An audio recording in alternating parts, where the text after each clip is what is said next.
Training microsurgeons has always been a major part of the Owen approach, running workshops both here and abroad for experienced surgeons to pick up techniques, as well as bringing students to the centre. Here in the Microsurgery Centre, we've been doing research for the last 2 years with Dr.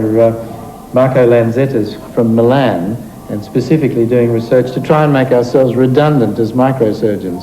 What we're trying to do is, instead of joining with tiny little sutures and a training that would take 2 weeks intensive care for a very good surgeon and then years of practice, you can be replaced by a couple of little plastic rings, and those little rings all I have to do is screw this little ring holder in, and it joins 2 1-millimetre blood vessels together so that it's watertight and you don't need to have the microsurgery.